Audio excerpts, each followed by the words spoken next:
Hello అండి. నమస్తే. Welcome to వంటల హరివిల్లు.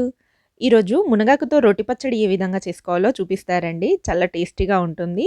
పైగా ఎన్నో పోషక విలువలుంటాయి కాబట్టి ఆరోగ్యానికి కూడా చాలా మంచిది. ఈ మునగాకు మీకు దొరికినప్పుడు ఖచ్చితంగా తీసుకొచ్చుకొని పచ్చడి రూపంలో కానీ, పొడుల రూపంలో కానీ చేసుకొని తింటూ ఉండండి. ఎందుకంటే ఇందులో కాల్షియం కంటెంట్ చాలా ఎక్కువగా ఉంటుంది కాబట్టి ఆరోగ్యానికి కూడా చాలా మంచిది. ఈ పచ్చడిని నేను చెప్పిన విధంగా ట్రై చేయండి. చాలా చాలా టేస్టీగా ఉంటుంది. మీరు చెప్తే కానీ తినేవారికి తెలీదు ఇది మునగాకుతో చేశామని. అంత టేస్టీగా ఉంటుందన్నమాట. మరి రండి ప్రాసెస్ చూద్దాం.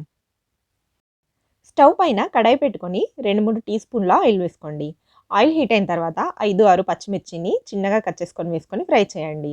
ఇవి కాస్త ఫ్రై అయిన తర్వాత ఇందులో 5, 6 ఎండుమిర్చిని కూడా వేసుకొని ఫ్రై చేయండి. ఈ పచ్చడి మనం పూర్తిగా పచ్చిమిర్చితో కానీ, పూర్తిగా ఎండుమిర్చితో కానీ చేయట్లేదు. మిక్సింగ్ కాంబినేషన్‌లో చేస్తున్నాము.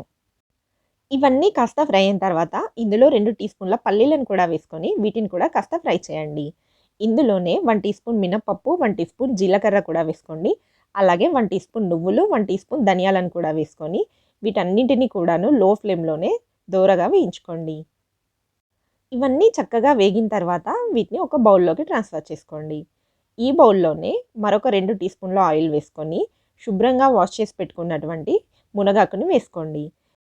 వీటిని నేను ఆల్రెడీ రింబల నుంచి తెంపుకొని శుభ్రంగా వాష్ చేసుకొని పెట్టుకున్నానండి. ఇవి వాటర్ కూడా వడిచిపోయాయి.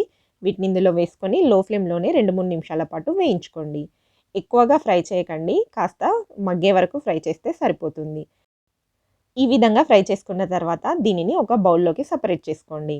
ఇప్పుడు ఇదే ప్యాన్‌లోకి చిన్నగా కట్ చేసుకున్నటువంటి 4 టమాటోస్‌ని వేసుకోండి. టమాటోస్ ఎక్కువగా వేశారు అంటే టమాటో ఫ్లేవర్ మొత్తం మునక్కాయ ఫ్లేవర్‌ని డామినేట్ చేసేస్తుంది. అందుకని 4 టమాటోలు వేసుకుంటే సరిపోతుంది.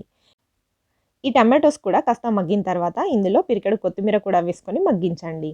ఈ విధంగా మగ్గిన తర్వాత దీనిని సెపరేట్ చేసుకొని చల్లారపెట్టుకోండి. మనం ఫ్రై చేసి పెట్టుకున్నవన్నీ కూడా చల్లారిన తర్వాత వీటినన్నింటిని ఒక మిక్సీ జార్‌లోకి తీసుకోవాలి. ఈ విధంగా అన్నింటిని ఒక మిక్సీ జార్‌లోకి తీసుకున్న తర్వాత చిన్న ఉసిరికాయ సైజ్ అంతా చింతపండు వేసుకోండి. అలాగే పొట్టు ఒలుచుకున్నటువంటి వెల్లుల్లిని కూడా వేసుకోండి. అలాగే పచ్చడికి సరిపడా సాల్ట్ కూడా వేసుకొని మిక్సీ పట్టుకోండి. పచ్చడి మొత్తాన్ని పూర్తిగా మెత్తగా మిక్సీ పట్టకండి. కాస్త బరకగా పట్టుకున్నారు అంటే రోట్లో రుబ్బుకున్నట్టుగా చాలా టేస్టీగా ఉంటుంది. ఈ పచ్చడిలోకి పోపు పెట్టుకోకపోయినా కూడా చాలా టేస్టీగా ఉంటుందండి. నేను మాత్రం ఇప్పుడు పోపు పెట్టి చూపిస్తున్నాను. మనం మామూలుగా ఏ విధంగా పోపు వేసుకుంటామో అదే విధంగా వెల్లుల్లి, ఎండుమిర్చి, కరివేపాకు, పల్లీలు, మినపప్పు, శనగపప్పు అన్నీ వేసుకొని పోపు వేసుకొని ఇందులో వేసుకొని మిక్స్ చేసుకోండి. ఈ పచ్చడి అన్నంలోకైతే సూపర్‌గా ఉంటుందండి. కేవలం అన్నంలోకే కాకుండా చపాతీలోకి, ఇడ్లీలోకి, దోసల్లోకి కూడా చట్నీలాగా యూజ్ చేసుకోవచ్చు. చాలా చాలా టేస్టీగా ఉంటుంది. అంతే అండి. మన మునగాకు రోటి పచ్చడి రెడీ అయిపోయింది. మీకు కూడా నచ్చితే ఖచ్చితంగా ట్రై చేసి ఎలా వచ్చిందో కామెంట్ చేయండి.